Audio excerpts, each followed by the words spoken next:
Hey everyone, welcome to Happy. Each year I make a video honoring veterans on Veterans Day. This year I'm a little early. We're going to honor a veteran-owned small business family farm. That's Great Escape Farms. They use a variety of homesteading techniques, have a huge walkable edible garden. They have a nursery of unique edible plants, and they offer farm tours.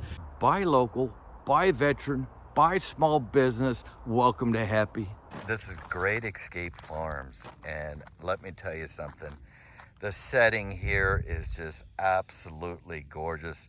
4.5 acres are fenced off, 2.5 or 2 acres for future work. Today is October 1st, just outside of Romney, West Virginia.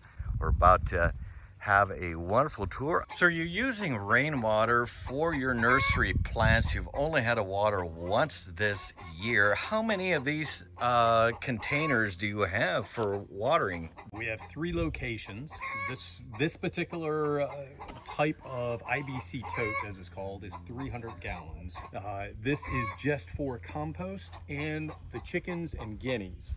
We have another system, 900 gallons across the road, and that is just for compost, and we had potatoes over there this year, so we used it for the potatoes.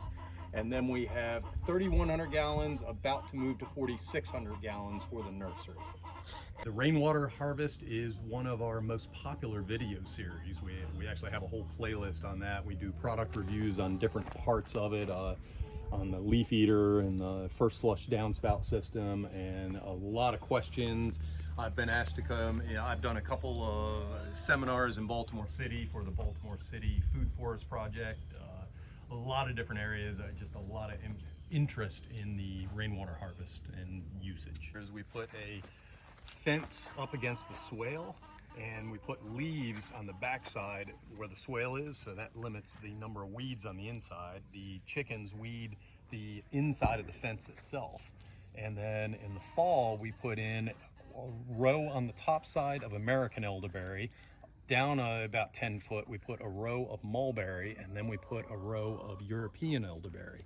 All the excess fruit that we don't get, and there's always excess fruit, will fall to the ground, and we don't have to move it. The chickens will just get it. Chickens raised on wild fruit and vegetable, or excess, not even Fruit, wild. Vegetable. With fruits and vegetables come the bugs, so they're keeping the bugs down. Goodness. From chicken coop to chicken eggs. There you have it, and there's tasty breakfast right there, and I bet you that yolk is dark golden yellow. This is not something you're getting from the grocery store. Look at the size of these girls. A very simple but very effective way of growing your vegetables. What is underneath this mound through here? Just clay soil. Clay soil, and on the surface you're putting what looks to be like a decomposing wood chips in here. It's just a lot of mulch. Lots of mulch. To keep the weed pressure down. So this comfrey will tell you just how healthy this soil is right there. I mean, That would be Hugelkultur. the spelling be down below. I don't know if you have all those alphabets, letters in the alphabet, Yeah. because it has like 2 dots over the U, and it's a rather strange name. I believe it's German, but a true Hugelkultur mound has walls, or the soil is at a 70-degree angle, and it's 7 to 8 foot tall, and it has logs underneath. So it's basically built on composting logs, and it uses the wicking effect to wick water up like a sponge, and that helps hydrate all of the plants. That's and they can be big. taller than that. So this was all part, if you're interested in that, there's a German guy by the name of Sepp Holzer, and he has lots of videos and information out on that. Paul Wheaton, who is out of Montana, also has a lot of information on that. This is a perennial arugula tasting type plant. It is called perennial wall rocket, and we're going to let Peter try this here in a minute and see what he thinks about it. But it has the nutty flavor like arugula. Perennial, keeps on producing. You get that nutty flavor. What a wonderful pizzazz and taste to it. You have a lot of vegetables and plants like this that can be added to a salad, and boy, that's just so much further ahead of what I've even learned to grow and list at Heppy. And I just drilled the holes and put them up. And it's less expensive to get that material out of the big box store. Otherwise, it was a deer buster type system up here along the roadway here. Absolutely. So it would have cost me 3 times as much to do an all deer buster system. Comparing the price. So we did a little bit of deer buster and we did the rest ourselves, and doing it yourself is definitely the way to go. It's called Flying Dragon Trifoliate Orange. Okay. I've kind of nicknamed it Hardy Orange. And if you want to see how big it is, you can pan back and see it's next to a person here. It's over my head, maybe 8 foot. About 8 foot, 7-year-old tree. About 6 foot around. Oh, what's the mix that you make? A fermented tea, which is known as kombucha. This is an awesome flavor if you like tart drinks, and you can also make lemonade with it. So Todd knows how I feel about the sweet scarlet gumi. This girl right here is about 8 years old, and you just get an appreciation of how sturdy this plant is.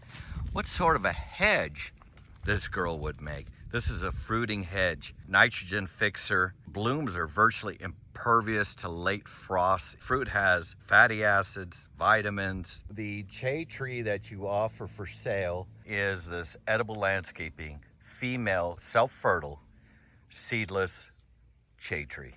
This is just, and it's all labeled. Boy, that's just beautiful. We have just herbs absolutely everywhere. At Great Escape Farms, they're moving into more medicinal plants. This is horehound. It's one of these so many unknown medicinal plants. Just tasted some of these leaves, and it tastes just like spinach, and it's really thick. I'm getting the textile feel of this on my hands. That is the cucamelon or sour gherkin. 2 different names. There's a terrific video online where Todd pickles this. These 4 plants, we had probably 4,000 to 5,000 individual fruits on it.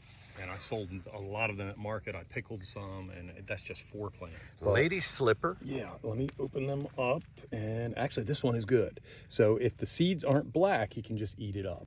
It tastes just like a cucumber, but it's not in the cucumber family, and people that have issues with cucumber, they won't have issues with this because it's not a true cucumber, even though it tastes just like a cucumber. This is very practical, having these arches here, these metal arches. It's a real thick, it's a very thick gauge, so it's very sturdy, and just look at the weight that this carries. It's a space saver because I'm growing vertically here over top of what would just normally be a walkway.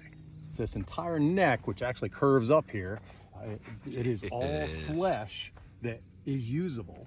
And you can, whatever you use a soft zucchini for, or any soft squash, you can use this. And you use that when it's green, and the brown ones are brought inside and... Brought inside, it acts like a winter squash. That's so right. Putting in a root cellar, it'll last for till probably March or so of next year. We had about 100 pounds of fruit off of that. That's a Shenandoah.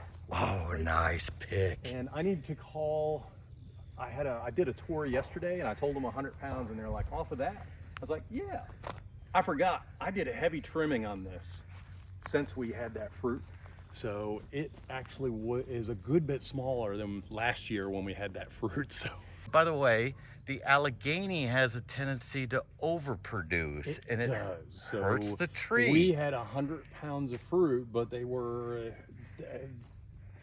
a quarter pound each. He said that at the expense of fruit size. So, that's the Allegheny. I made a video on my channel last year talking about the need for thinning fruit, and that's something you have to do with the Allegheny.